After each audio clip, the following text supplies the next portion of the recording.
This video is going to be a belated look at the Ravens' final drive against the Chiefs. I want to have some larger points that I like to go over here about the situation.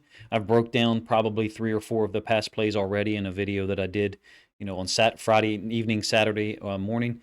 So in terms of the analysis for each individual play, I don't know that that'll exist. I do have some overriding thoughts about the Ravens' patience and kind of slow playing it almost.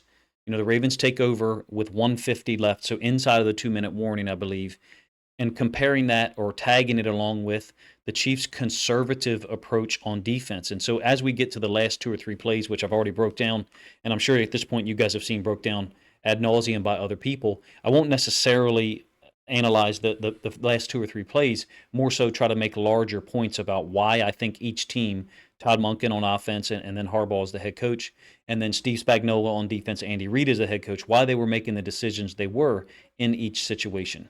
You're going to see a lot of too deep coverage in this drive. I think Cole Jackson, maybe someone else did one already, so I'm not sure what they pointed out, but oftentimes it looks like a Tampa 2. In this case, it's a 1st and 10. It's into the boundary from the right hash to Isaiah Likely, just a little out pattern. And the reason why I'm going to point this out is because later on in this drive and during a key moment, a key 3rd down, we pretty much run the same thing, and Lamar's going to pump fake down here to try to get in that situation. He's going to pump fake to try to get that corner to jump the out and then throw a deeper out route, sideline route to, I think it's Zay Flowers in that situation. That's not what's happening here. Again, it's a 1st and 10, 8 or 9 yard completion to Isaiah Likely into the boundary. This stuff is easy in these situations. The Chiefs were consistently going with what I would call a 3+1, meaning 3 dedicated rushers, McDuffie and Jones, and then there's a nose tackle, defensive tackle in here. Chenal, who's a very talented, underrated linebacker, if you ask me, was the +1. Sometimes he was a rusher. Sometimes he was spying Lamar, which is generally what they were trying to do here. It did not succeed, clearly, because when Lamar wanted to scramble, he was able to do so. In any case, first play of the possession, easy, 8-yard out route into the boundary, away from the nickel defender, so the Chiefs have less options from a coverage standpoint. Ball still on the right hash, another 3+1 situation in terms of the pre-snap alignment by these guys, the Chiefs. It's going to end up being a scramble by Lamar for 9 yards, so he picks up the 1st down. It is 12 personnel, number one. Number two, it's not as easy for us down into the boundary with Andrews. You cannot compare this route with Andrews versus Likely on the previous one because this player was not there. They were in a too high safety alignment on the previous snap. In this case, I think it's Reid. Man, he was impressive. I thought he was all over the field against the run, against the pass. Very, I would say, balanced and versatile player. I don't know what the perception is for him around the league, but you can see Chris Jones, Lamar has got his back foot planted, so he's at the back of his drop, and Chris Jones has already got, the angle here looks worse than it is. It's still a bad job, by us in pass pro because it forces Lamar to step up, and we can't get anything done as far as the read progression. I would say they're in a match man alignment. Certainly man here and here. A little bit different leverage to the field side against Isaiah Likely. You got outside leverage versus inside leverage down here by Reid against Andrews. Lamar is able to get out of there. It's a great job by Chenal, meaning it's a nice effort by him on this particular play. He's trying to spy Lamar. There's just really not much you can do with a 3-man rush, maybe 4, and a guy as athletic as Lamar who is willing to, in this situation, run. We're inside of, I think, 140 left. Likely had gone out of bounds. I think 142, actually. Excuse me. So in that moment, who cares about stats? Who cares about the way things look on the stat sheet at the end of the game? It's a winning time. And for me, as a Lamar Jackson fan, I'm glad that we have him because when he goes into this mode here, the end of a half or the end of a game, I think we have a lot more options than the defense does. 1st and 10, 138, 137 left, something like that. This is a flyer. What I mean by that is as a play call. I don't mean the throw necessarily. We are going max protection with the 2 tight ends. Likely is helping Chip, and so is Andrews. And so basically we have one-on-ones on the outside, and Lamar is picking which side he likes. You have one safety, I think it's Connor, dropped into the middle of the field. I think it's Cook, number 6, as the free safety deep. And so we've got one-on-ones here to the outside. You clearly have a little bit more opportunity to get Zay Flowers the football. But this is when you have mirrored routes like this, Lamar and most quarterbacks are often allowed to just pick the side they want to target. In this case, he picked Bateman. I don't think that was a great throw, number one, but that doesn't really matter because Bateman wasn't open. 2nd and 10, you're going to get an out down into the boundary. Notice the boundary side safety. 2 plays ago, he was down here in Andrews' face almost. Well, this is 11 personnel, so Andrews isn't on the field, number one. Number two, likely another free release into the boundary. Easy, just pitch and catch, really. But one thing to note, the route combination, you got an inside release by Zay Flowers. So, he could take this vertical. He could take this back to the sideline, and they're creating a high-low over the top of this corner and underneath of him, such that Lamar theoretically could have held onto the football and tried to throw it here over the top of the corner. In this case, he did the right thing. Obviously, we get another 8-yard gain to likely down into the boundary. We're right-handed. We've been a right-handed football team for years, and with the ball on the right hash, it pretty much stayed there for most of this drive. It's 11 personnel, so up to the top, you do have the nickel defender between the hash and the top of the numbers. Notice the inside linebacker here is the nickel defender. He is the second defender in from the sideline at the second level from a pre-snap perspective. Let me make sure I explain that part real quick. So second level defenders happens to be Bolton on the line of scrimmage. So we would include him in that because post-snap, that's where he ends up. It creates a little bit more conflict and difficulty for him to get width here and help out. So you have a high-low between these two receivers on that corner who's somewhat isolated, and he's got to stay in between them because the safety is in a half-field alignment post-snap. Basically, it's a cover two. End zone angle, same play. Chiefs are threatening a little bit more in terms of a potential blitz with Bolton, who's an explosive player. He drops out of there, and it's quick, easy by Lamar. You can see that the +1, in this case Chenal, is threatening a rush to the edge. They don't really get anything done. I thought that when I saw this, I thought they were going to get Chris Jones up the field and try to run Chenal up underneath here, but they didn't accomplish anything at all on this particular play in that regard. Creates a 3rd and 2 because, again, the 1st and 10 was incomplete to Bateman, the flyer call, basically max pro. Let's take a shot. And now here we are, 12 personnel, ace, 3rd and 2 against ball still on the right hash. Lamar ends up scrambling. We'll watch this multiple times so you can see what he tries to do to this corner down at the bottom side. At this point, the read where he was looking was up here. If we had been looking to the top side, if we've been reading that side, there's an opportunity maybe to get the ball to Bateman a little bit sooner, and I'll show it, like I said, at least 3 times so you can see what I'm talking about.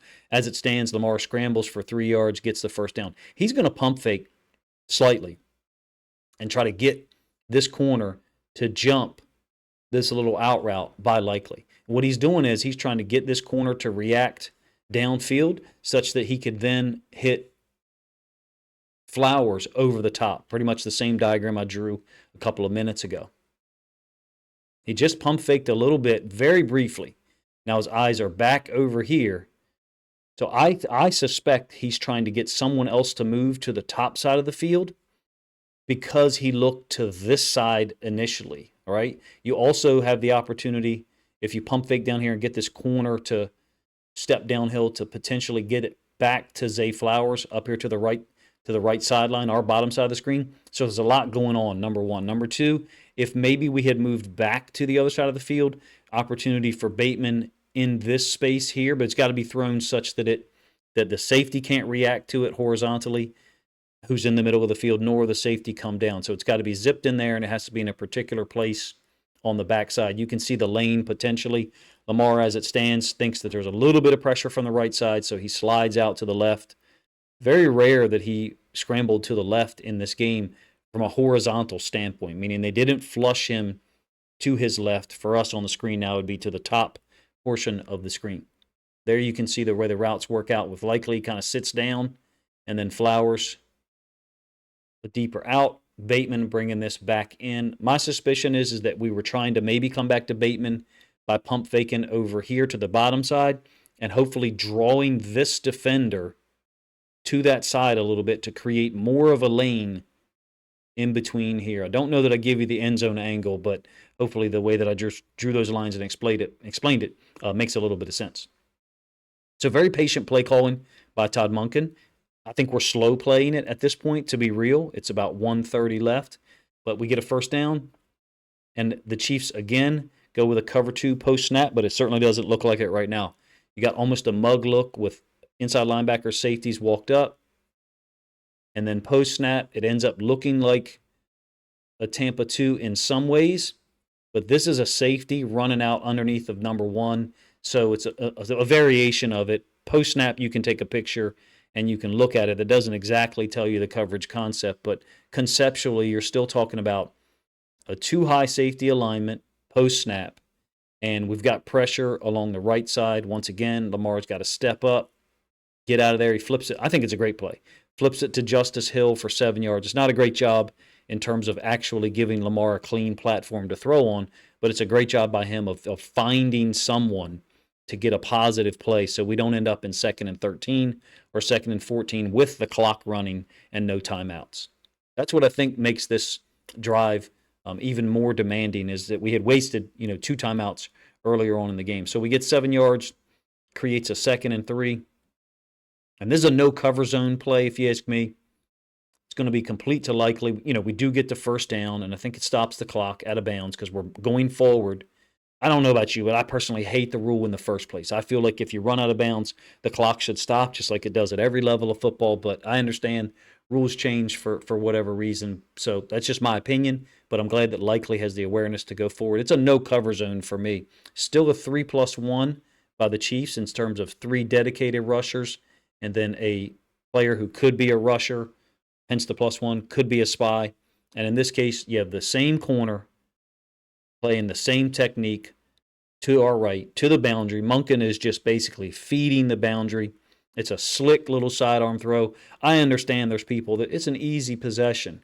The Chiefs gave up yards. Yeah, they are playing conservative, but how much of that was by choice? How much of that was by the depth? Now, there is another side of it. How much of that was they wanted to force Lamar and the offense to execute multiple plays up and down the field? There's multiple factors there. I'm comfortable if you want to attribute it to their lack of depth. I actually think they're a deep defense. They just were worn down. I'm comfortable if you're a Chiefs fan listening, you want to say, well, it's because they wanted to force Lamar to throw. Well, he just did so right here. So it didn't work out. I said it the day after. Actually, I said it in 2 film study videos. I think Spagnuolo looks back on this drive and says, maybe we made a tactical mistake because we gave them the opportunity to score on the last snap of the game. And as long as you have Patrick Mahomes or any quarterback like Mahomes, Lamar Jackson, Josh Allen on your side, you want to retain the ability to possibly get a field goal after a team has gone ahead if the Ravens did score a touchdown. We were certainly going for 2. So end zone angle, this is 3. I'm going to go back to the all-22 in a moment. You can see that Lamar is looking in the middle of the field. There is a vertical in this area. It's off screen, to the bottom side of our screen.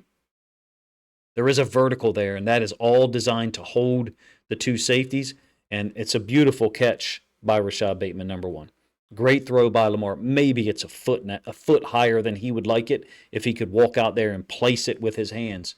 But spectacular stuff in a clutch situation, man. You got, regardless of what you think about Rashad Bateman, you got to give him credit on that particular play for making this catch. This is the same play, so I want to talk about what the Chiefs have been doing. They've been generally in a 2 high safety alignment, so much so that Monken feels comfortable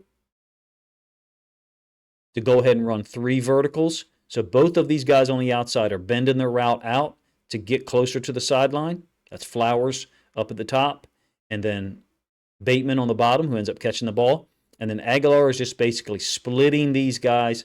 I think he's a little bit closer to the top side hash, the left hash for the offense. So he's trying to hold and isolate these 2 safeties. This, to me, is a really nice play call. Yes, it's a simple concept. What I mean is it's 48 seconds left when the ball is snapped. So why do I like this play call so much? Because it's aggressive. It's aggressive. We've been kind of dinking and dunking them. We've been putting this corner in conflict with high-low situations. So we, as a quarterback, know, and receiver, when we get untouched, that we're generally going to get an outside leverage cornerback who's going to sit in the flats. He does carry Bateman to a certain depth, and then stops. And you can see the way that this is working out, very similar to other plays. The only difference is we're running deeper routes. We're running deeper routes with Bateman and Zay Flowers, as opposed to what you had seen so much was what Isaiah Likely on a little out route, and then Flowers or whoever running a little bit deeper out route, putting that corner in conflict. Totally different route concept, so the coverage might look a little deeper. In my opinion, that's just reflective of the routes that we ran. Amazing catch by Bateman. Certainly is one that goes on his highlight reel, even though we lost the game. Really cool job here, coming back to just deck the safety read. I misidentified it as Linderbaum doing that. It was actually Voorhees. He was trying to loop around. I think what they had done at a certain point, Chenal got hurt, went off the field, so the Chiefs, had just put another athlete up there, Reed, so speaks to their depth. I think they were tired, so when I say depth was an issue, I mean that everyone was tiring at the end. I certainly don't mean they're not a deep defense at all, but in this moment, they did not look deep to me. We've now gone to a normal four-man rush, at least pre-snap look by the Chiefs. Chenal is off the field again, so you've got one inside linebacker and a dime look by the Chiefs. I've broken this play down a little bit. It's the incompletion to Likely. I think Lamar is kind of leaning back on the throw to try to create the necessary angle to drop that throw in there. For me personally, I'd like to see him, I think I've said this multiple times since then, I'd like to see him kind of put more zip on it. But I think he's trying to take the corner, or excuse me, the DB undercutting it out of the play, meaning he didn't want to zip it in there and have this guy be able to undercut it, so he's trying to drop it in. I'm sure they practice this in isolation in every day at the practice stadium. Did mention how his adrenaline, running and scrambling so often on the last possession, could be a factor. Someone made a great comment about that could be what's pushing the throws out there another yard or yard and a half or two. But to the comparison I made at the beginning of the video, I think it's interesting that the Ravens were slow playing it for a period of time and then went to the three verticals call to try to score or try to at least get a big chunk. At the same time, the Ravens appear to be slow playing it. The Chiefs are conservative with their coverages. Too high safety look. For those of you who don't know, there was a period of time earlier in Lamar Jackson's career where I thought too high safety looks gave us more trouble. It was during the Greg Roman offensive period, 2019, 2020, 2021. Now, we didn't have trouble necessarily running the ball against those looks. I'm talking about us executing multiple pass concepts against that too high safety look. Yeah, we could run an over concept against it at a play action at times, sure. Occasionally, we could get high lows accomplished on the corner, no problem. But this, to me, is an interesting use by Spagnuolo in that situation. If they are to face each other again, and it's the exact same scenario, Ravens down by 6 or 7, and trying to come back and win the game in the final minutes, I wonder what Spagnuolo's tactical choices will be. I accept Lamar's explanation for this one. I've covered it in 2 other videos. So I don't necessarily feel the need to talk about that element of it. One thing to mention, Justice Hill is battling. Apparently, Harbaugh has come out and said that on one of these 2 plays, or maybe both, Linderbaum was supposed to step out and help out on the edge. Was Justice Hill supposed to be out there by himself? You certainly have the guard, Falele, working down on the nose. Macari, the tackle, stepping down on the +1, the potential spy. Certainly looks like you would have a lineman, either a center or a guard, step and pull out to the edge to help with the running back, which we use that pass pro often. So I would tend to believe it from those guys. Maybe they called it once. I don't know that they called it twice. Another thing to mention, I alluded to it a little bit in a video I put out Sunday morning with no film, is pay attention to Lamar's shoulders, the height of his right shoulder, the angle of it, as he's navigating this. I think that you've got so many things going on in this moment. I heard some audio a couple people sent me that apparently was Lamar talking about some of these plays. I love his explanation. I'm not trying to get sacked. So, because I want the clock, the clock is not our friend. This is 10 seconds left, I believe, when the incompletion occurs. So he's got to avoid a sack. He's got to avoid getting stripped by Chris Jones, who he knows is battling Justice Hill. So when he throws this ball, I do think he has the awareness to try to throw it as far away from Chris Jones as he possibly can. And, regardless of who you think it was intended to, the ball ends up incomplete. I accept his explanation. And then this is obviously the touchdown that's called back against Likely. To me, anyone who says he can't throw in these stressful situations at the end of the game, well, that's damn near perfect. It's in between / over the top of two defenders to basically finish the game. I guess 5 seconds left is what's here on the clock. Beautiful play, beautiful throw by Likely, beautiful job by Likely to sit down in the back of the end zone. Correct me if I'm wrong. Likely had a touchdown catch against the Bucks in the back of the end zone, almost in the same spot in the 2022 regular season as a rookie. He had a touchdown, I believe, called back or maybe dropped against the Saints. I might be wrong there, on the road in 2022. And I thought there was another one. I'm thinking maybe it was the Cardinals last year. I think there's been 2 or 3 catches by Likely and even one near catch in that area. Maybe I needed to be able to draw a bigger box, but the screen's kind of zoomed in. My point is, I've talked about landmarks before in this passing game. The hash, the top of the numbers. I wonder about some of these unsettled situations. If we have a landmark there, I have personally never heard of that in the red zone. Perhaps it's just revealing my inexperience as a coach. So maybe you know of some landmarks that I don't. But that makes me wonder if there's not some type of trained, practiced reaction to zone defense in the red zone, or in this case, inside the 10, whereby Likely has a landmark in that spot. Because I feel like there's been multiple throws in that area that, if to my memory recall, are against zone. If you remember any of them, let me know which game and which season in the comment section, please. And then that way I'll be able to maybe go find 4 or 5 or 6 of them and put something together if you want to kind of address that issue and maybe develop my own thoughts on it. Appreciate you guys' time, man. If you enjoyed this belated look at the Ravens' final drive, their unsuccessful drive against the Chiefs in week 1 way back on Thursday night, then please consider grabbing a link to this video, sharing it out on social media to help this content get more reach.